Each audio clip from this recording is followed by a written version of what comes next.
The next session focuses on luxury real estate in West Africa. There's been a lot of discussion around luxury units and the development of it, the selling of it, and so forth. So this session will look at local and diaspora demand, investment properties, financing, and key projects. The moderator for the session will be Kweku Essien, VP of Partnerships of CESO Global. And our panelists for today are Ronald Shukuri, Jr., Vice Chairman, Echo Atlantic, Cynthia Panitamina, Sales and Marketing Director, Cape May Properties, and Benga Olinayo, Principal Partner at State Links. I hope I got that right. So quick, I'll hand over to you, and we look forward to the session, and thank you to CESO Global for helping us put this together. No, thank you to API as well for really working with us on putting together this great panel with these great resources of people. So as he mentioned, my name is Kweku Essien. I am a VP of Partnerships for CESO Global, which is Africa's trusted marketplace. What we seek to do is create an ecosystem for trusted and transparent property and property-related transactions. And you just heard our CEO, Daniel, speak a little bit about what we do as well. I'm very excited to sort of talk to these individuals here. I'm very excited to have you all in this luxury real estate panel here. So luxury real estate in West Africa. We're here to look at the local and diaspora demand. As a lot of you will note, Nigerians and Ghanaians abroad, especially in the United States, are some of the highest earners out there as well. But as well, there is also the untapped market of the African American market, which has about 4 trillion spending power as well. And we want to sort of touch on that and touch on some of the investment properties out there as well. We have some of the key individuals who know a lot about this in these two markets, Nigeria and Ghana. And we want to talk about the financing angle of things as well, in general terms, in terms of how we can assist individuals locally, but also in the diaspora to finance these projects. And so I want to start by introducing our panelists, our esteemed panelists on the stage right now with us. I'll start with the lady of the panel, Cynthia Panitamina, who is one of Ghana's top business leaders in real estate marketing. She's known for her extensive market knowledge, unmatched consistency in diligent operations, and excellent customer service. She holds an executive MBA in marketing from the University of Ghana, and she's currently the sales and marketing director at Cape May Properties, the developers of the signature properties, which she will get into very, very shortly as well. She's also held key managerial roles in sales and marketing at Clifton Homes, Gold Key Properties as well. And she's a valuable resource here. Thank you for joining us, Cynthia. We also have as well Mr. Benga Olaniyan as well, who's a qualified estate surveyor and valuer as well, who holds a BSc in estate management. He has worked for Fox and Company and briefly with Rainbow Home Savings and Loans Limited as well. He's presently the founder and principal partner of Benga Olaniyan Associates, Estate Surveyors and Valuers, and the founder and chairman of Estate Links Limited. Estate Links is the international arm of the real estate practice with offices in Surrey, England, Philadelphia, US, and affiliates in South Africa. Welcome, Benga. As well, we also have with us, last but not the least, of course, is Ronald Shukuri Jr. as well, who's the vice chairman of Echo Atlantic. He has been actively involved in Echo Atlantic since the start of the land reclamation in 2008. As a board member, he was responsible for developing the early stages of the project as well as promoting the concept and development of Echo Atlantic above the regional and international level. He's a driving force behind some of the city's key developments. He's also responsible for directing marketing and communication strategy. In addition, he supports group efforts to build strategic partnerships with developers and financiers aimed at creating SPVs, special purpose vehicles for landmark developments within the project development area. Again, thank you all for joining us. I'm very excited to get this session started. And just some house rules. We'd like to start with some opening remarks or presentations from our group. Please keep it to 5 minutes. I'll apologize ahead of time. I'll let you know 1 minute into the the session when the time is up, because I really do want to get into a discussion with you all, and I really want to engage the audience as well to share any questions they have as well with the panelists, because this is a real who's who of individuals here who can give you great and deep knowledge in the space in Nigeria and Ghana as well. And so I'd like to start with the lady of our panel here with us. I'd love to start with your presentation. I hope you can see my screen. And I believe you are on mute. I will unmute you. Just one more thing as well. If you are not speaking, please mute, or I'll mute you as well, just so that it sounds well. But Cynthia, we have you here on the panel. Please, the time is yours. Please, let me know what to move forward. Thank you. Okay, so thank you, Kweku, for having me on.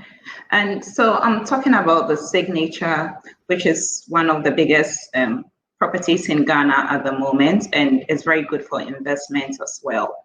So the Signature is being developed by Cape May Properties, and which is a subsidiary of the Kasapreko group of companies.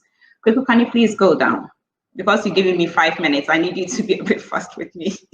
So these are other properties that we have done, but let's move to the Signature. So the Signature is actually located at Tetekwashi. It's opposite the Accra Mall. It is I think the prime location when it comes to Ghana at the moment. And with the Signature, we're looking at luxury, location, and leisure. With luxury, it is actually in the center of Accra, and it's 7 minutes from the international airport.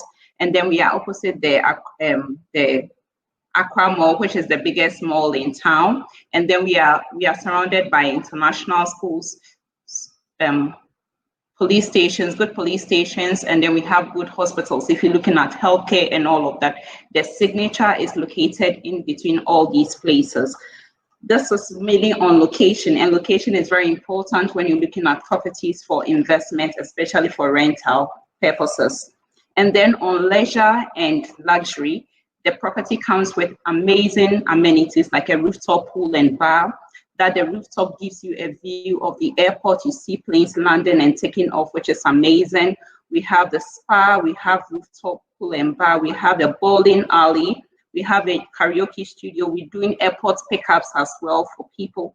This is because mainly the property is for investment purposes, and we're looking at more of the rental market and how to be able to get people to rent it and for investors to get their money back. So the other amenities that we have grocery, we have children playground, we have bowling alley and all of these. And we have a gym. The gym also has a steam room. We have a yoga and ballet studio, and we're providing 24-hour security and CCTV cameras. So security is very paramount at this place. So with the Signature, we have a collection of 201 units, and it's made up of studios, 1 bed, 2 beds, and 3 beds. Most people buying these properties are mainly for investment. So for a studio, which is like a hotel room or an upgrade of a hotel room, it's like a hotel room with a kitchenette. You can buy it between $75,000 to $120,000. It could be renting it about $1,000 a night, or if you're doing it for short lets, you could be doing between $100 to $130 a month. We have 1 bed that is starting from $142,000 to about $230,000, depending on the size and the floor and the view of the property. It could be renting it conservatively for $1,500 a month. And then we have 2 beds that you could rent for $2,500 a month. Depending on the type of property you want to use it for or the type of investment, then we tend to advise you. Either you go for a studio, which is more for short lets, or you do a 1 bed that you are in between a short let and a longer let, or you go for 2 beds or 3 beds. Because people are buying this mainly for investment, that is why we do a lot of the amenities there, so that the rental frequency will be very high. And when the rental frequency is very high, it makes the payback period very short, and then it gives you a yield. It gives you a better yield. So if you look at the analysis that we have here, our studios tend to give very good yields, followed by our 1 beds, and then we have 2 beds and 3 beds, which mainly is for people looking for longer lets. So people wanting to stay there for longer time tend to go for the 2 bed and then the 3 bed. The properties are being sold off plan. So if you decide to buy now, we give you a payment term. You pay $3,000 to reserve, and then in 21 days, you pay 20%. We'll spread it for the time that is left. It's completing next year. If you are not able to pay and you want to use a mortgage, we have mortgage or financial institutions that we work with. What happens is that you pay $3,000 to reserve, and then you pay 20 or 30% based on the assessments of the financial institution. And then when the building is ready, the financial institution will pay the rest for you. So most people tend to go for this strategy as well, where they use the mortgage companies, own their properties, and then they rent it out, and then they use the rent to pay off their mortgages. Yeah, I think mainly effort. And then we have a rental section as well that does all the rental for you. So if it's mainly for investment, you shouldn't be worried. So with our location, with the amenities we are giving you, our fittings are also very good. The building is being done by Micheletti, which is an Italian company in Ghana, very renowned. We are using Bosch appliances, and then we are using Casa Trasaco fittings.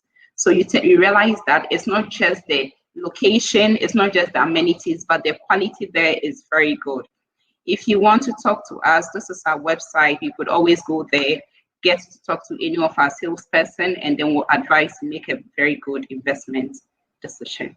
Thank you. Thank you very much. And precisely in 5 minutes. Thank you very much, Cynthia. Very good. Thank you. I would like to then quickly move on to another esteemed panelist, Mr. Benga as well, who has his presentation. I'll put up on the screen shortly so that he can walk us through his analysis of the Nigerian, or specifically the Lagos market. Okay, thank you, Kweku, and thanks to the WAPI group for having me yet again this year. I'd like to start by just giving a brief background, and I'll be given a price projection of property in the luxury end in Nigeria. Because one of the things that people in the diaspora in particular have always thought is that the way the African currency moves downwards, that your property value erodes. So I'm going to start with these 3-bedroom flats on Temple Road in Ikoyi. In 2000, now Ikoyi is a highbrow area of Lagos, Nigeria.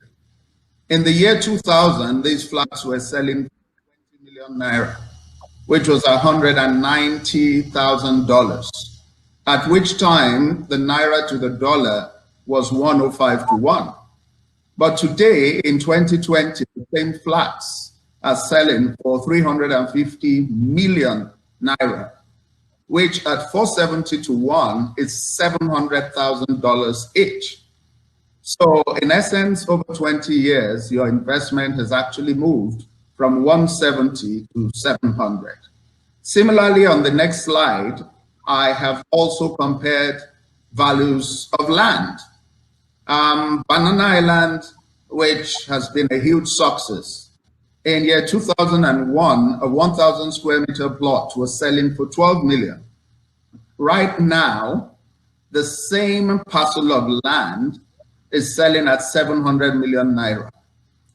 And in 2001, 12 million was $114,000. Today, the 700 million is $1.4 million. So for those in the diaspora in particular, and even those of us who live in Africa, we definitely want to hedge our currency. You have a good currency bet. This tells us that the high end of the market will always be a good way to keep your currency in place. Now I'm going to talk about the diaspora demand, because that's one of the things that has actually come up on this panel. When you look at the interests of people in the diaspora, and this is a research from the Commonwealth Diaspora Investor Survey from 2018, the sector that most people have said they're interested in is real estate. in which you have 41%, while others like ICT and all that come far behind. Now, going to the next slide, because I know I've got just 5 minutes for this. Diaspora interest in home investments. 9% say they're not interested in investing in Nigeria. 21% say they have no preference. And 70% either want to invest or they want to increase their investment. Now, the next slide tells us about diaspora remittances, where Nigeria just comes slightly behind Egypt. I see that slide isn't up here. I remember I took it out when I realized I had 5 minutes. But Nigeria comes just directly behind Egypt with about $23 billion diaspora remittances last year. So there is a lot coming into the country. Now, to round up this short presentation before we go into the discussion, I have brought up a couple of investments. Can you please go back to the previous one? Trinity Towers is a very unusual value proposition that has come into the market. Here we've got the first tri-tower property in the whole of West Africa. The long lease cost is about $1.7 million, where you are able to invest in 30 years into this project. Rental income, a conservative $333 per square meter per annum. And your annual yield easily is at 10.2% per annum, which means you are pretty much out in 10 to 11 years. And you have that investment that you're going to hold for 30 years. So this is one of such investments where we're having shifting trends and people are looking to invest in office floors. Now, my final slide now takes us to typical investments that people are looking at right now. Now, we are talking to an operator who's bringing in the first large-scale mixed-use residential home hotel development into Eco Atlantic. And this project will be launched in 2021. We're going to have 300 luxury units, ocean-facing, which will be in 2 phases. And it would be, unfortunately, I can't mention the brand, it would be the first major hotel brand that would have luxury apartments in Nigeria. So that is one to watch out for. I'm sure at the discussion stage, I'll still talk a bit more about this. And finally, I would tell you a good place for the high end of the market to invest in is this same coastline, which runs from Eco Atlantic to the new waterfront, which has been regenerated.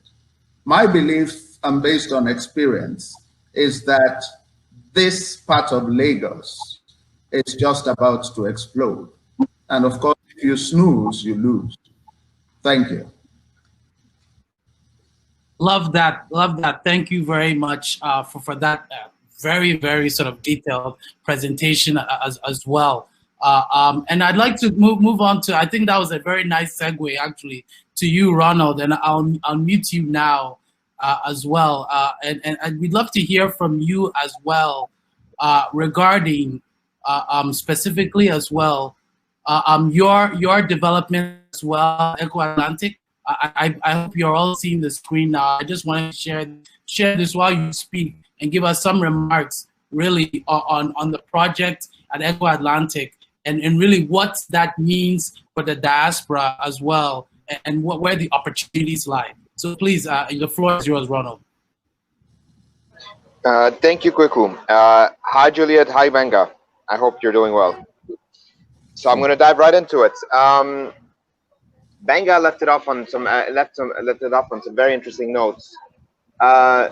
We know the population growth of Nigeria and the trajectory of it, and Lagos specifically, and the numbers are absolutely staggering when we look at that growth. And when we look at remittance as well, the amount of money coming into Nigeria for investment and primarily towards property, we can see how huge that opportunity is going to be, is already, and is going to keep on growing over time. And there are not that many. I mean, this will develop the entire industry, and the more products come to the market, the more knowledge around the market, and the more appetite for that market will appear, in my opinion. So as Eco-Atlantic, we are really building a mixed-use city where we want to also become an education center, healthcare center, touristic center, entertainment center, and so on, and a hub for technology, for businesses. And what that allows as a city as a whole is it creates a very conducive atmosphere in Nigeria and in Lagos to suddenly become a very strong attraction point for not only Nigerians in Nigeria, but Nigerians overseas, but eventually over time as well for people from different countries. And if we look at only neighboring countries alone, that's already a huge market opportunity as well. But we need to create that ecosystem that makes it very conducive for people to want to come in. I'm currently in Dubai for a work trip, and I'm fascinated by how a lot of things that they did here made it very conducive and appealing to come and move to Dubai when 20 years ago nothing was here. I'm looking at how fast this place is developing, and I'm seeing one of the key amenities is they made the environment very conducive, and the infrastructure, of course, is in place. Eco-Atlantic, we are building that infrastructure, and we will be putting in place over time all these amenities, which will make the city much more conducive. But then just going back to the demographics, without even that alone, just looking at the demographics of Nigeria and Lagos, it makes this an absolute no-brainer. If we look at Banana Island, which we developed 20 years ago, Benga's slide was very, very telling at the 10x growth of land price in just 20 years. And that was at a time where Lagos was much smaller than it is today, and the population growth was much smaller, and there was still a lot of land available. Today, if we look around Victoria Island, Ikoyi, which used to be the primary areas, everything east of Victoria Island was still practically empty. Today, we look at Lekki Phase 1, 2, and 3, how fast it built up. If we're looking at Badagry area, how fast it's building up, and how many other parts of Lagos are building up so fast.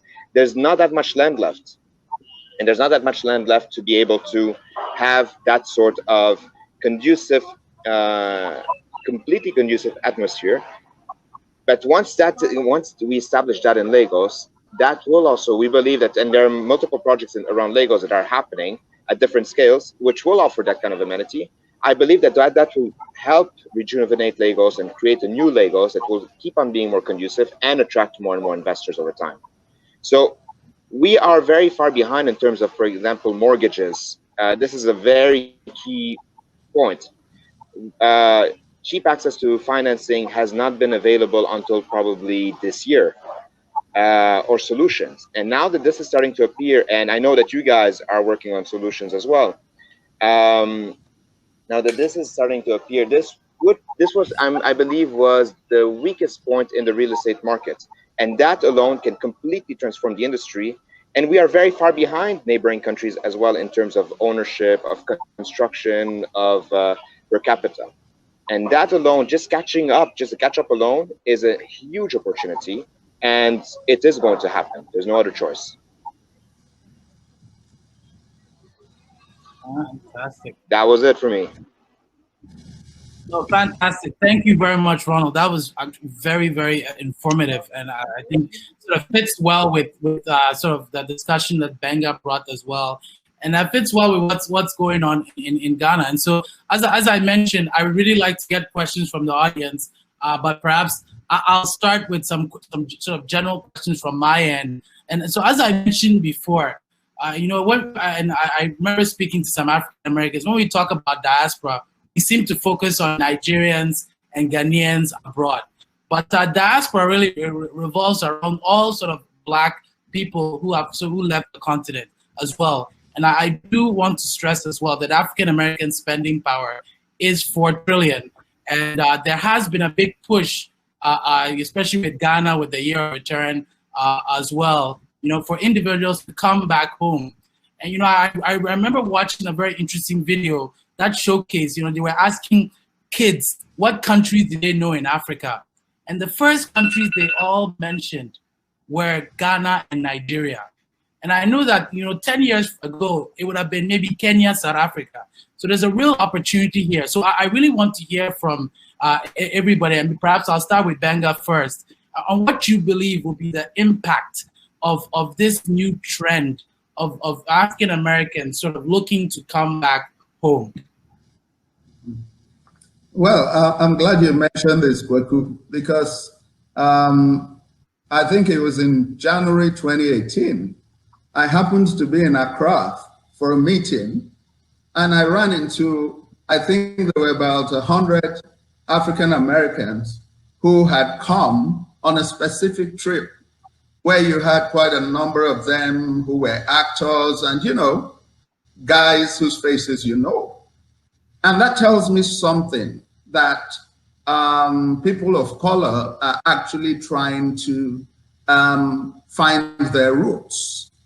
And for some reason, I think we will still argue about Nigerian jollof rice and Ghanaian jollof rice. For some reason, they have decided to start from Ghana. But we are also seeing them trickle into Nigeria. And honestly, even personally, I have met quite a number of them who are looking for secure investments. And we are talking about luxury properties here. It is not a coincidence that most of the secure investments are luxury properties.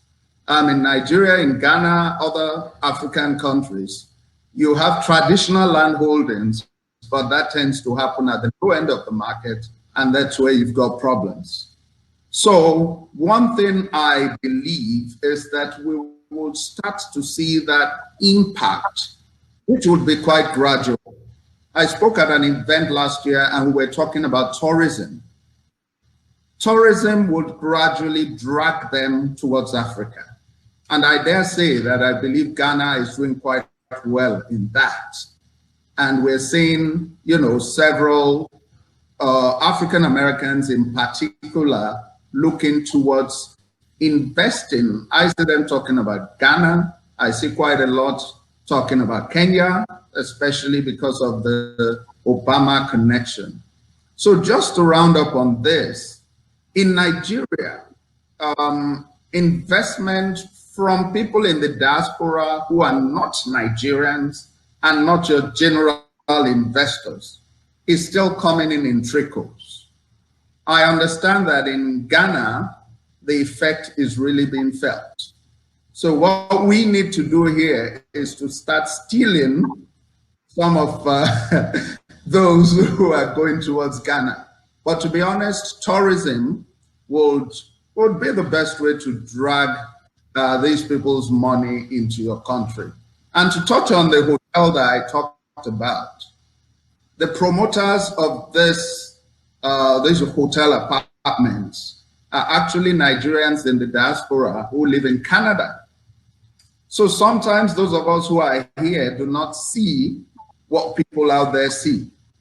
And they're bringing in big investors from out of the country. So yes, there's a lot happening out there. And I believe that we just need to let people know the huge opportunities here in West Africa. Fantastic. Thank you very much for that, Benga. I don't know if you know this, but I'm actually Canadian as well.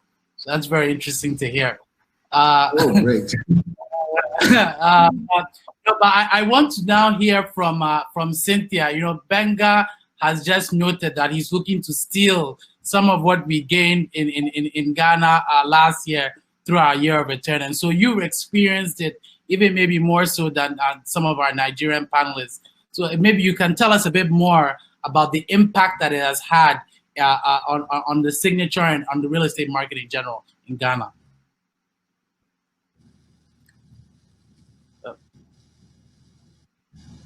Cynthia, I can't hear you. I'm sorry, I had muted myself. Can you hear me now? I hear you, yeah. Okay. So as Wenga said, this is not something that just started or something that is just going to happen. It's something that is going to be a process and would have to work towards us gradually to get to a point. And Ghana didn't just start from here. We started from the Joseph event in 2000 that was calling people to come back to Ghana, find their roots back. And then last year was a big hit for Ghana when we did the Year of Return. The Year of Return was very good for Ghana because you had all these celebrities coming and telling others that come. And I think beyond all of this, there are things that when you're looking at people investing, when Benga has said that people are looking at security, people are looking at all these things, they are looking at luxury. So when you're looking at investing into a property or you want to invest into a property, what you do is you look out for all these things. You try and get into the head of who is going to rent my property or who is going to manage it. What is the person looking out for? Are they looking out for security? What is the security that they are going to get when they come to Ghana or they come to Nigeria? And this is something that was really worked on, because I always say, even people come to, I mean, there is this notion of Ghanaians are very hospitable, Ghanaians are very, nice and all of that. And I think all these things help into it, because people come in and then with the luxury, I think people tend abroad, some feel that, okay, you come to Ghana and you are sick and you can't get to the hospital or you can't get this. I have someone I'm dealing with, and his main reason why he wants to buy the signature now is he thinks if he's too far off, he might not get an ambulance when he has a crisis, just as the others, And these are things that, I mean, and it's something I'm having this conversation with the person. And for me, it's good because I have a good location and I'm close to the big hospitals. You can get to the airport and all of these. But then you realize that when people came to Africa through tourism and all of that, as he said, tourism brought them in trying to find their roots. But in coming in, they realized that, oh, they have good places. They have places that I can get all the amenities or even better amenities than what I'm enjoying at where I am. I can take my kids to the best of schools. I can get a good job. I can get all of these things. Then they would think of coming to Africa or coming to stay here. And what we do as Signature is to say that, we know that it's a bit difficult to say I'm moving from wherever I am and to come to Africa and come and stay. But it is a process and we are going to help you go through it. And so what we do is that the property is mostly for investment. You can buy it as a holiday home. Whenever you come to Ghana, we can give you the place to stay. When you are not in Ghana, we rent it out for you. So it's a way of stamping your flag in Africa, having a place to know that, okay, this is a home, this is a place that I have. So at Cape Me running a campaign called Home at Home. We believe that because you are African, you are African American, you live in the diaspora, you are in the diaspora market, you should come to Africa, you should own a home here. And then apart from just owning the home and having it, we are going to make sure that the amenities are good for you to get your yield, for you to get your results. Whenever you are back home too, you can have a place to stay. Or whenever you decide that I want to come back to Africa, I don't want to stay there, you could come back to Africa. So at Cape May, I would say that especially for the Signature last year and this year, I know he was saying something about diaspora market, but when you come to Ghana, this is what really happens here. You have more Ghanaians investing.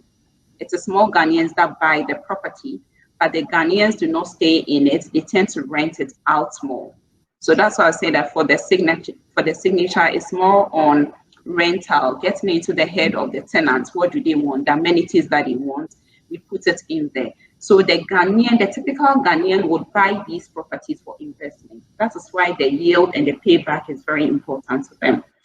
And then you have the expats renting it, or you have some Ghanaians that rent it.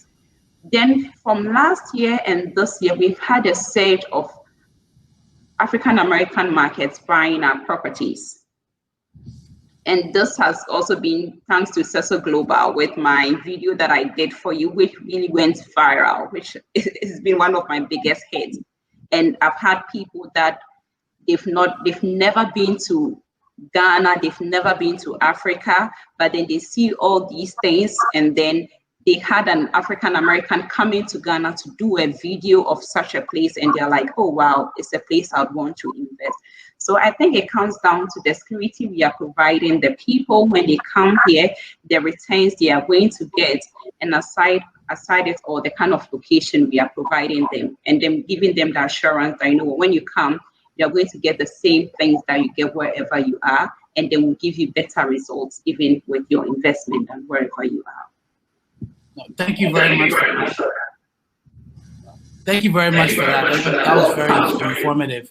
And yeah, she was talking about the video we produced with a YouTuber that went quite viral, and really touched on, you know, a lot of sort of the African American crowd, but even, you're right, the Ghanaians and Nigerians abroad as well, in the States and in the UK. But with Ronald, perhaps I shift a little bit as well. There's a question here from Oliver Sosa as well. Sorry for butchering your name, sir, but he had an interesting question around the main selling points to non-diaspora customers from the US and Europe. What would you believe are some of the main points for them? I guess some of them will be looking at the security of their investment as well. And thanks to Benga, they understand the attractiveness of the yields as well. But perhaps you can touch a little bit on that as well, since you do deal with international investors as well, not just those from the diaspora. So we are seeing a very strong interest towards Nigeria, and it's a growing interest. It's been a growing interest over the past few years. I will touch base a bit on the non-diaspora markets. There's a trend that we've noticed in the past few years in Lagos and Nigeria. At least I'm going to talk about the region that I know of. It's the huge rise in the entertainment industry in Nollywood. We can see how fast that happened overnight, and what that happens out of Nigeria, and what happens, that creates sort of a cultural center for Africa and for a lot of people around the world. And Nigeria being Africa in general being a young continent, that cultural influence, my belief, this is a very strong belief I have, is going to keep on growing significantly throughout the world, and we're going to see a very strong push of that culture around across multiple countries in the world. We will be the youngest continent, and we will have that strong influence. And what that does is, as we start developing various projects and starts making financial sense, and as we start having a great environment, such as, for example, Eco Atlantic and many other areas, and as we and as we have all of these great environments and infrastructure that are going to come up and become better and better over time, it will become a very attractive point for non-diaspora people around the world, and that's going to be, I believe, it's going to be a huge growth opportunity. Lagos, I'm going to use an example as well. Is like, for example, the economic crisis has forced a lot of us to actually start spending holidays and spending on entertainment in Lagos. And what we've noticed as we are also own the Eco Hotel, is when the month of December used to be the lowest month of the year, now became, outside COVID of course, became the hottest month of the year. Why? Because we're starting to see a lot of the Nigerians out from the diaspora coming back home to enjoy their holidays, but as well as local tourism, which is creating a lot of opportunities in restaurants, in clubs, in entertainment. And all of that creates a sort of a new buzz for Lagos, which then becomes more attractive for a lot of people overseas who want to come and spend holidays. But when they start spending holidays, they may start looking for investment opportunities. And these investment opportunities go into quality projects, like the ones mentioned here, for example. And that suddenly creates a virtuous cycle in the real estate market of quality, of good products, of good investment returns, and of a growing market clientele. And I think this is a fantastic combination, and we're getting towards that. We're cheap financing on top of it all. And we're getting to a very, very unique point in time, I believe, in West African real estate, or at least Nigerian real estate, where we can see a huge growth opportunity over the coming decades. Not even years, I'm talking decades. 100%. So quick, that was to answer the first question. You had another point that you mentioned? Yeah, no, but I think you in a way you touched on it as well, because the question was really for the main selling point for the non-diaspora customer, but in essence, I think you did touch on that as well, which is that with Nigeria and Ghana, and I talked about it before, the kids in the video, a YouTube video, maybe I'll share with the group, only knew of Nigeria and Ghana, and there are a few reasons for that you touched on. Nollywood and music, the music industry in Nigeria has been a real pool for folks all over. You know, Drake, some of the large musicians find Nigerian artists to do music with. And with Ghana, we also found our niche as well with the Year of Return as well, which has pulled a lot of sort of African Americans and also made us a cultural hub as well. And so in that sense, there are obviously Nigerians who are maybe second generation who want to rediscover their roots, coming back, as well. A lot of African Americans who were from the genetics they find, a lot of them were from Ghana, Nigeria, West Africa, and are coming back as well for that reason. And so yes, they do find these build, as Cynthia noted, these investment opportunities there where maybe it's a home away from home, or as well a local investor or an investor building a property understands that there'll be a lot of individuals coming in for maybe Airbnb or short-term rentals as well. And so those opportunities are there for those who are non-diaspora as well to come in and take advantage of. So no, thank you for that actually. Just a quick side to what you just said. One point is I find it absolutely fascinating how culture and entertainment suddenly can have a very positive impact on the real estate market. I find that very fascinating. And the way you said it, it's like by knowing Ghana and Nigeria, but that's thanks to the entertainment industry, which is now flourishing. And we're just at the infancy of it, which means this is only going to go uphill moving forward. And that's going to have a very strong impact on the #1 destination of investment that people are looking for from overseas, which is real estate. And this is why it's the most exciting time to be in this industry today in West Africa. Fantastic. No, thank you for that. And well put, actually. Cynthia, I'll unmute you now. There's a question here around leasehold. There's a question here around leasehold laws in Ghana. And this is typically a question that comes up quite a bit. And there's a lot of confusion around it. You know, a lot of people believe it's, you know, how will I be able to sell it after? Will it be very expensive? And so perhaps you can sort of give us a quick, you know, summary on the leasehold laws there and maybe explain to people and, you know, alleviate some of their concerns around that specific issue. So I'll unmute you now. Right. Okay, thank you. Yeah, you're right. This has come up most of the time in our discussions. So in Ghana, we have 2 types of lands. We have the stool land and then we have a government land, okay? So for government land, most of the time you get 50 years. For stool lands, you get 99 years. Stool lands means that the head lease is with the chief. But with government lands, maybe it could be for a chief, but the government, one way or the other, have been able to get those documents and the land belongs to the government, okay? If you're a buyer and you're a Ghanaian, the highest you can get for a Ghanaian for buying a land is 99 years. But even the 99 years, it's not all the lands that you can get 99 years because it depends on how long the head lease or whoever owns it has had it for. So if they had 90 years and they've kept the land for 40 years, you are going to get the rest of the years left, okay? If it is a government land, you get the 50 years. This is if you're a Ghanaian. If you're a non-Ghanaian, even if the land is a government land, which is 50 years, or a stool land, which is 99 years, for a non-Ghanaian, the maximum you can get on a land is 50 years for a non-Ghanaian. So for Ghanaian, the maximum you can get is 99 years. And for a non-Ghanaian, the maximum you can get is 50 years. But then you shouldn't be worried about this because all lands are renewable. This is because the government wants to regulate the lands. So when you buy a land, you get your sublease or you get your indenture, you take it to the Lands Commission, you get a title on it. When the lease is about expiring, you would have to renew your land. what happens during this time is that the Land Commission of Ghana will evaluate the land, and then they will sell the land so that you can get a new title or renew the title. Whoever owns that land or the occupant of the land has the first right to refusal. If you do not renew, then the land can go back to the original owner. So if you buy properties like the signature or something that has a lot of people on it, because you do not have the title, you tend to get a strata plan.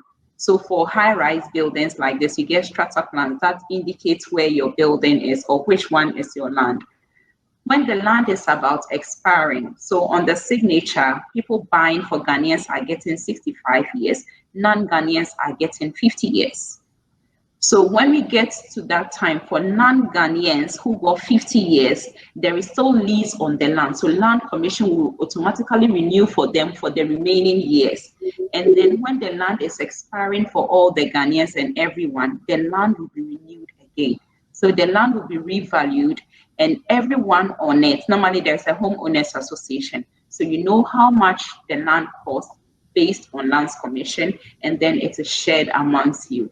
If it is your own land that you bought, that you built your house on, then you have to pay Lands Commission to renew it.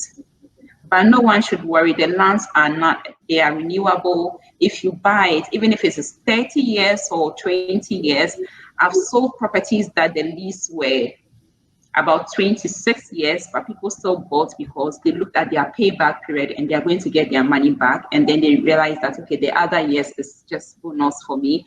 And anyway, it's renewable. So all the lands are renewable. So I think they should calm people down.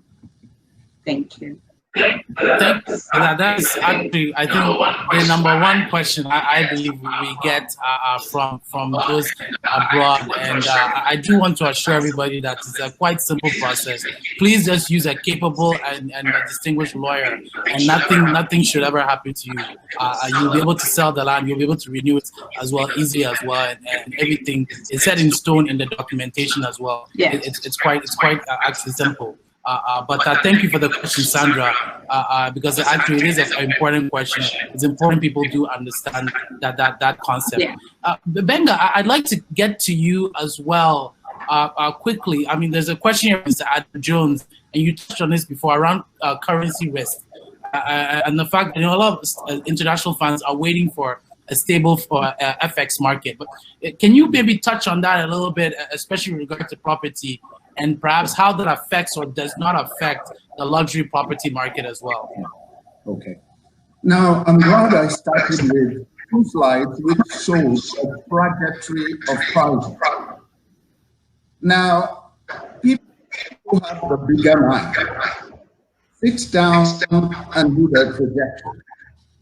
Now, I'm going to go back to the Banana Island example that I did. What has happened between the year 2000 and now is that the Naira has depreciated by 400%. But the value of that property has gone up by over 1,000%.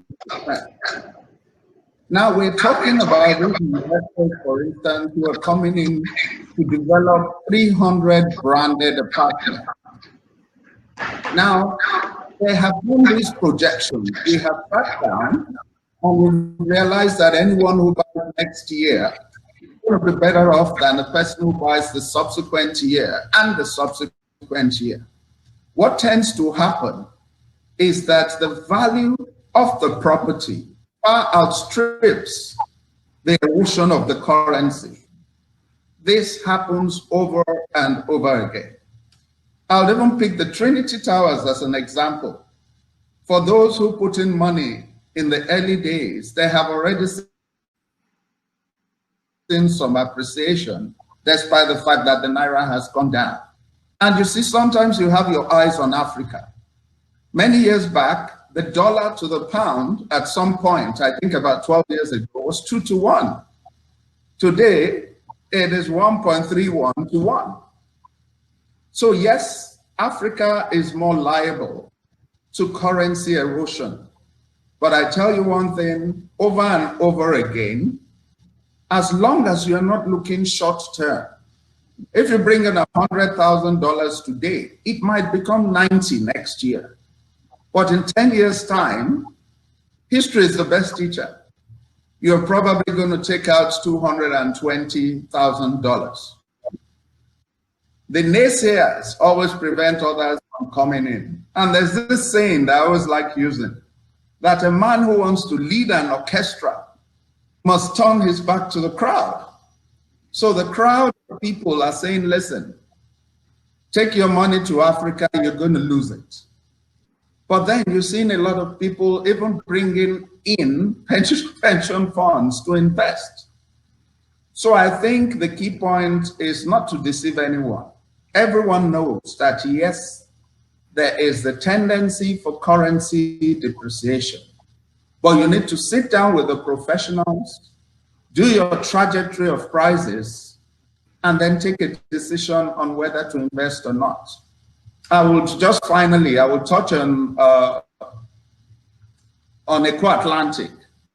I mean, Banana Island was also a project that Ronald's company did. And in the early days, people saw it as being expensive. Right now, Eco Atlantic too might seem expensive. But give it a 10-year projection when all the infrastructure is there, I tell you, we'll be speaking another story. So for investors, they need to look at history, create a trajectory, and definitely they'll be looking to invest in West Africa. Thank you very much for that. That was very comprehensive and yeah, very astute. We'll be ending in about 5 minutes, and so perhaps I'd like to give everybody the floor for about a minute to give their closing remarks to the audience. And I'll start with, again, ladies first. Cynthia, I'll give you the floor to give your closing remarks.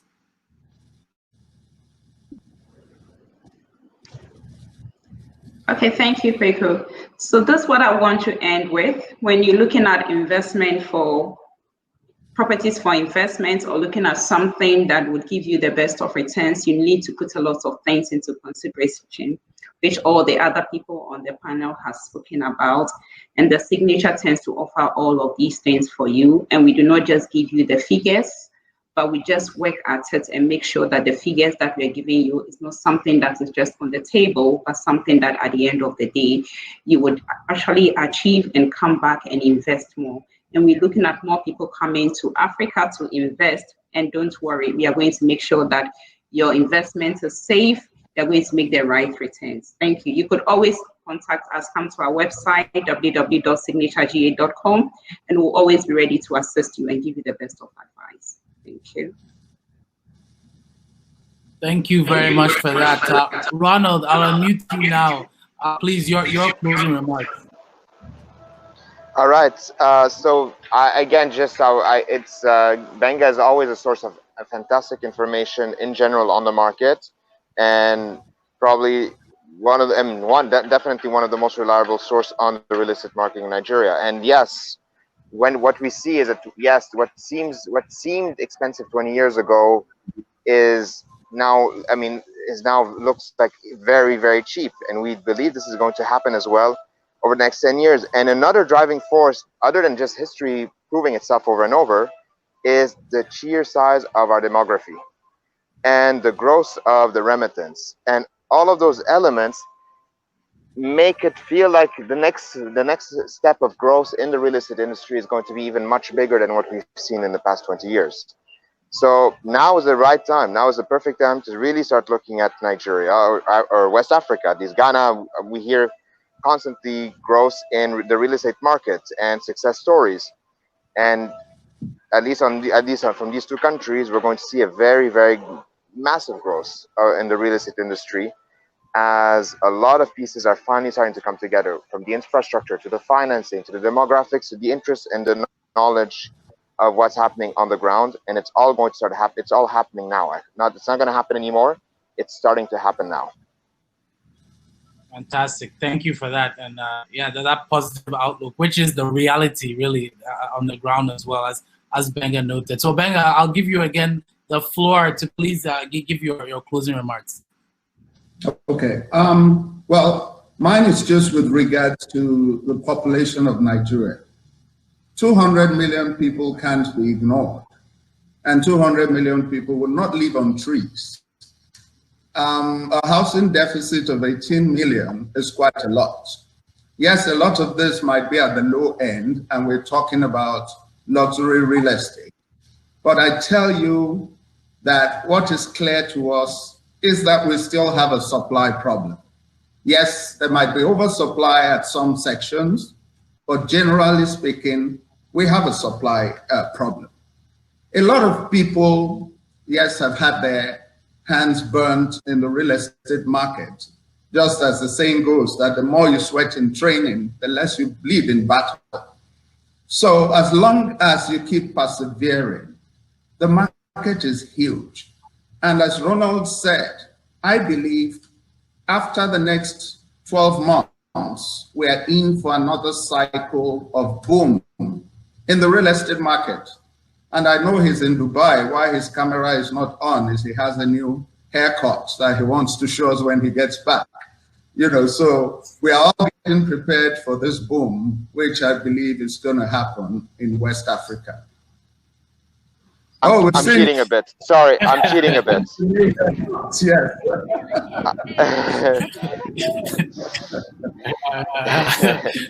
Oh, yeah. Thank you very much. Yeah, nice to see you, Ronald. Yeah, thank you very much, Benga. Thank you very much. Thank you very much, Ronald. I see.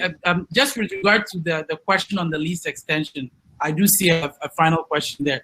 There will be a set formula, a set price to an initial purchase agreement, and so your lawyer can guide you through that. So that initial price is known. I just wanted to note that before I leave, and perhaps you can come to us on the side.